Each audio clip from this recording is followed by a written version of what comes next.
pero es un tema, yo creo, interesante, ¿no? Hablaba de la amenaza del Islam político en Europa, ¿no? Y lo comentaba en inglés, ¿vale? Vale. Espero que sepáis leer inglés, por lo menos. And let me say this in English so you can understand what I'm saying. No, I know you have translation, but I just want to make sure you get it right. Ya sabéis que todos estos normalmente han pasado por Estados Unidos y Reino Unido. De hecho, entre los emiratíes hay como dos grandes corrientes. Hay una corriente, digamos, anglófila y hay una corriente americanófila, ¿no? Porque Reino Unido era la antigua potencia, hoy día Estados Unidos es quien manda y hay como dos corrientes, ¿no? A los británicos les consideran más zorros, más inteligentes o habilidosos o maniobreros, y a los estadounidenses les consideran más fundamentalmente interesados en el dinero, ¿no? Que con el estadounidense, sobre todo, es un tema de dinero, cuánto gano, tanto tal, de proyecto y tal, ¿no? Bueno, una curiosidad, pero vamos a ver qué dice este señor. Dice, lo quiero decir en inglés, os lo voy a traducir para que no sé que no todos habláis, para que entendáis bien lo que quiero decir. There will come a day that we will see far more radical extremists and terrorists. Dice, vamos a ver el día en el que aparezcan muchos más terroristas y extremistas saliendo de Europa. Coming out of Europe because of the lack of decision making, trying to be politically correct. Dice, debido a la falta de decisión política, de tomar medidas respecto a este asunto, y al intento de ser políticamente correcto, or assuming that they know the Middle East and they know Islam and they know the others far better than we do. O creyendo que ellos, en referencia, digamos, a los políticos occidentales, por así decirlo, conocen mejor a los musulmanes o a los, ¿qué dice?, islamistas. Conoce Oriente Próximo o que conocen el Islam mejor que a nosotros, de lo que lo conocemos nosotros. The others far better than we do. And I'm sorry, but that's pure ignorance. Dice, lo siento, pero eso es pura ignorancia. Entonces, si estos regímenes basan su legitimidad en el Islam, ¿por qué son así? ¿O por qué Emiratos tiene una persecución casi cerrada de los hermanos musulmanes, ¿no? Que ese es un punto muy importante. Hace poco, bueno, ha salido en Twitter, no sé, en Twitter ya sabéis que sobre todo con los musulmanes hay mucho fake también, eso hay que decirlo, entonces cuidado porque hay mucha gente intentando aprovechar, que hay una serie de problemas que no se abordan, pero bueno, a veces exagerándolos en cierto sentido, o planteándolos de una manera, a mi modo de ver, no muy correcta. Pero bueno, hay una localidad donde se han producido unas elecciones, han ganado una serie de candidatos islamistas. Hay un documental muy bueno, os recomiendo, de Deutsche Welle, DW, sobre los hermanos musulmanes. Entonces, ¿qué sucede? Cuando se habla de Islam político, lo que estamos hablando es de una religión que tiene una dimensión política. Así como el cristianismo la ha tenido históricamente, y si quieres argumentar, podemos decir que de alguna manera aún puede tener un cierto papel político, pero bueno, nada que ver con el Islam. El Islam aún es la columna vertebral de sociedades enteras, ¿no? Y lo es de una manera activa. Incluso a veces disputa el poder de los gobernantes, ¿no? Porque el poder temporal y el religioso no están bien separados en muchos de esos países. No han hecho ese cambio. Entonces, ¿cuál es el punto?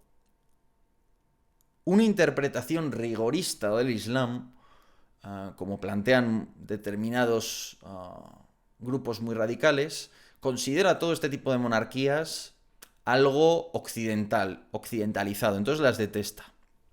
De otro lado, el Islam más progresista también es enemigo de esas monarquías.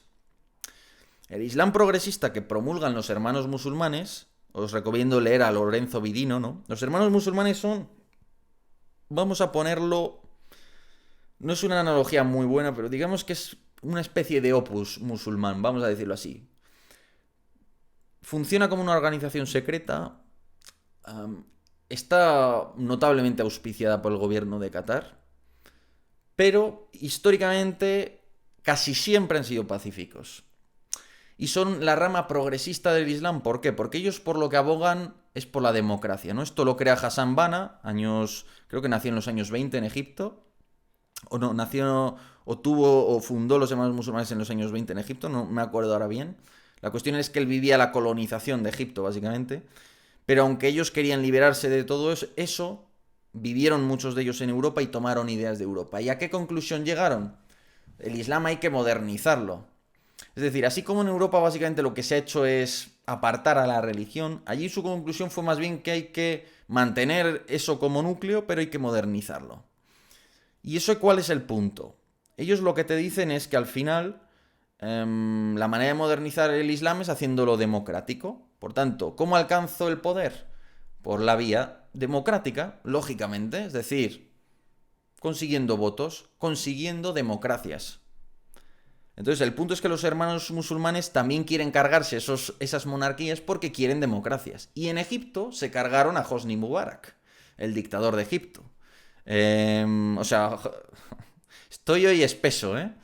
Joder, no me saldrá ahora el nombre de... No, sí, era Hosni Mubarak, ¿no? Y eso es, era Hosni Mubarak. Llegó Morsi, que es el primer candidato, yo creo podemos decir, de los hermanos musulmanes elegido democráticamente en un país árabe.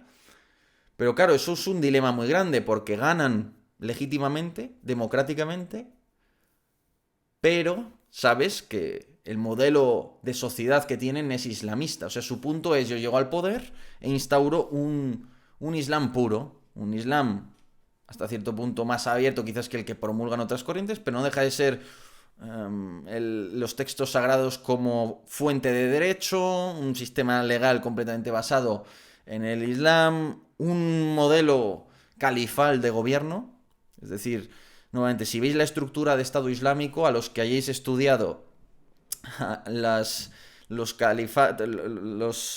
califato omeya de Damasco en España, pues os resultará familiar, porque incluso en ese sentido siguen los textos antiguos, cómo se organizó el Islam en sus primeros tiempos, y lo imitan. Por eso emplean pues tantos emires, no tienen ministros, por ejemplo, ¿no? O sea, es un modelo de sociedad completamente fundamental en el Islam, que a la postre pues resulta bastante hostil a cualquier otro grupo que no sea la comunidad musulmana. Entonces, claro, ahí hay un problema muy grande. ¿Por qué? Porque encima hay estados financiando esto, que era el caso fundamentalmente de Qatar. Y eso hay mezquitas en España y hay todo eso. Lo que pasa es que es muy difícil saber quién está realmente en los hermanos musulmanes y quién no, porque es una organización muy cerrada, muy secreta. Entonces el punto... Bueno, mira, lo que se parece igual más que al Opus es un poco a la masonería. Algo... no sé si tiene algún punto de inspiración, ¿no? Pero es una cosa así, es una red muy descentralizada. Pero bueno, la cuestión ¿cuál es? Que este tipo de monarquías quieren o ven un peligro en las comunidades de musulmanes que crecen en Europa al albur de estas y otras ideas, porque ya si hablamos del salafismo, por ejemplo, eso ya, vamos, ¿no? Eso es yihadismo al fin y al cabo, ¿no? Pero incluso los hermanos musulmanes, el Islam político, pues lo tienes ahí metido. Entonces, este es uno de los grandes retos a afrontar, ¿no? Ya sabéis que hay dos tipos de democracias, ¿no? Esto es derecho constitucional, una democracia, no me acuerdo cuál era el término técnico, creo que era algo así como democracias militantes y democracias no militantes, ¿no? Entonces, hay democracias, creo que la española además era no militante, pero no estoy seguro, ¿eh? Es decir, hay democracias que están dispuestas o que consideran a la democracia un bien supremo que se debe proteger por encima de cualquier otra cosa. Entonces, la destrucción de la democracia por medios democráticos no es permisible. Con lo que cae en una contradicción, ¿no? Si yo voto y hay apoyo popular, puedo eliminar una democracia. Si la gente aboga por un gobierno autocrático, democráticamente, ¿puedo ir a ese gobierno? Pues una democracia militante, con sus mecanismos, sus élites y tal, te dirá que no. Que da igual que la gente quiera un gobierno autocrático o un solo líder o tal. Que la democracia es el mejor sistema por naturaleza, que garantiza una serie de equilibrios y que eso no... Hay que luchar contra ello activamente. Es decir, la democracia se tiene que proteger y tiene que atacar a quienes busquen eso, ¿no? O combatirlo de alguna manera o no permitirlo. Por tanto, una democracia militante te debería decir una interpretación una aplicación del Islam en cualquiera de sus formas, como modelo de sociedad, como modelo político, obliga a la democracia militante a reaccionar. Ahora, luego están las democracias militantes, que entienden que la democracia, pues bueno, podemos decir, puede ser una forma de gobierno actual, pero si la gente quiere una autocracia o una dictadura u otra futura forma de gobierno, pues se debe poder aceptar y por tanto no tiene por qué protegerse a sí misma, ¿no? Que creo que es el caso de España además, pero no estoy del todo seguro. Entonces, claro, ese es el punto. ¿Cómo tratas con quien quiere imponerte por vías democráticas y legítimas un Estado islámico? Que ese es el punto. Y si la legitimidad está en el demos, en el pueblo, y por ejemplo tienes una amplia mayoría de musulmanes, ¿por qué no iban a poder abogar por esa forma de gobierno? Obviamente en el mundo occidental, ni siquiera en los países donde hay una mayor proporción de musulmanes, como en Francia, va a haber una mayoría musulmana. Por tanto, difícilmente se puede llegar a solicitar o a querer algo así, un modelo de islamista de este tipo. Por lo menos como para que llegue a materializarse. ¿Que puedan aparecer partidos políticos que apoyen estas ideas? Puede aparecerlos. En Marruecos también tienen sus partidos cercanos a los hermanos musulmanes, que han sido también, el régimen no creéis que les ha permitido, es decir, bueno, existen, ojo, o sea, sobreviven, no está clara su vinculación, a determinados líderes les montan escándalos a menudo de tipo sexual, ¿no? Que se acuestan con secretarias, con no sé qué, les graban, traen unos testimonios o lo que sea, y con eso ya les sacan de la vida política o atacan su credibilidad. Eso lo ha hecho Marruecos con muchos periodistas de diarios críticos, ¿no? Pero ahí ellos, digamos, tienen el temor de que, porque ellos pueden controlar sus países, pero lo que no pueden controlar es las comunidades islámicas fuera de sus países. Y ese yo creo es uno de los miedos que tienen. Y por eso, curiosamente, este tipo de regímenes son más duros. Y por ejemplo, bueno, la prueba es que los hermanos musulmanes en muchos de estos países son considerados un grupo terrorista, un grupo criminal que se persigue activamente. Cuando en Europa no. Bueno, en Europa salvo Austria. Austria creo que es el único país que sí los persigue. Entonces, fijaros, ¿no? El punto. De lo que hablan, lo que hablaba este ministro emiratí, y es algo que en parte es cierto, bueno, al final es plantearse todo el fenómeno de la migración, ¿no? Fundamentalmente de quién viene, cómo se queda, de qué manera, ¿no? Y los problemas y ventajas también, por supuesto, que proporciona cada uno de esos grupos, ¿no?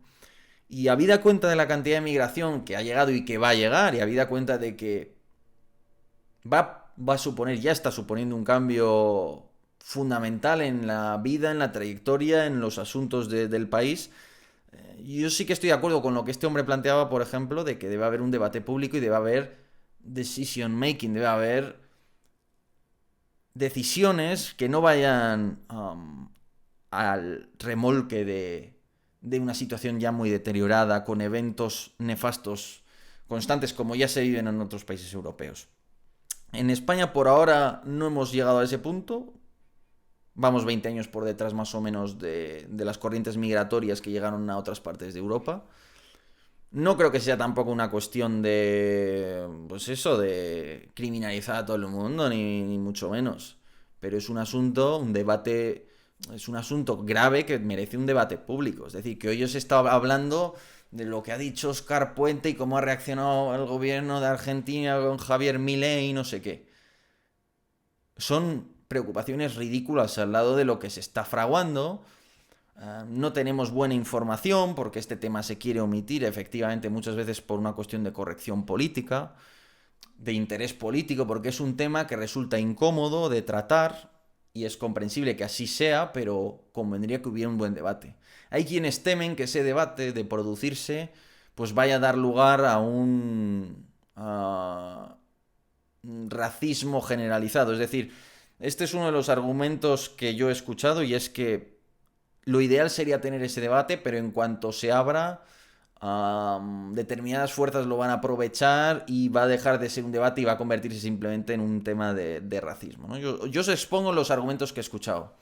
Sea como fuere, y dándole un voto de confianza, yo creo, a la gente y teniendo un poco de, aunque a veces sea difícil, ¿no? Pero teniendo un poco de confianza en que si hemos llegado hasta aquí, nuestra democracia está donde está, pues será porque hay una democracia suficientemente madura.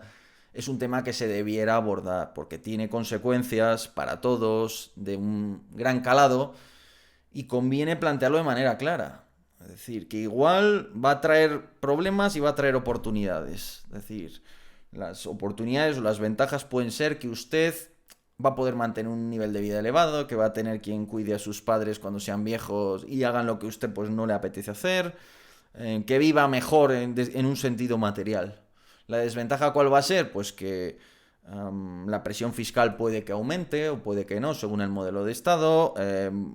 Puede haber un problema de seguridad muy serio y en determinadas ciudades particularmente. ¿Hasta qué punto se puede mitigar o no ese problema? Entonces, para eso hace falta una serie de estudios hechos con acuerdos de Estado, es decir, que sean objetivos, que nos den información. Yo no quiero otra información sesgada que me aporte un organismo al servicio de un partido político. Un informe de estos cocinados, ¿no? Yo lo que quiero es algo que me diga, mire, cifras, cuánta gente va a venir, a qué grupos pertenecen, qué problemáticas y qué ventajas involucra cada grupo. Simplemente entender eso y a partir de ahí decirle a la sociedad, miren, ¿qué quieren? ¿Quieren una sociedad más pobre, con menos migración? ¿Quieren una sociedad más rica, con más migración? ¿Quieren un término medio? ¿Qué quieren? ¿No? Para, bueno, pues eso debiera ser la soberanía, entender que un asunto público de esta naturaleza nos afecta a todos y requiere nuevamente un debate sensato, porque lo que hay ahora, ¿qué es? Pues en redes sociales hay gente a veces exagerando y a veces mostrando una realidad que se ha querido mantener debajo de la alfombra, a veces, muchas veces también exagerándola, ojo, que eso es cierto también. Otra gente casi metiendo la cabeza debajo de la tierra como un avestruz sin querer abordar un tema que saben que está ahí. Y mientras tanto, pues esto va sin rumbo, sin que nadie lo controle, sin que nadie lo intervenga y ya está. Entonces eso no debiera ser así, ¿no? Creo yo. ¿No?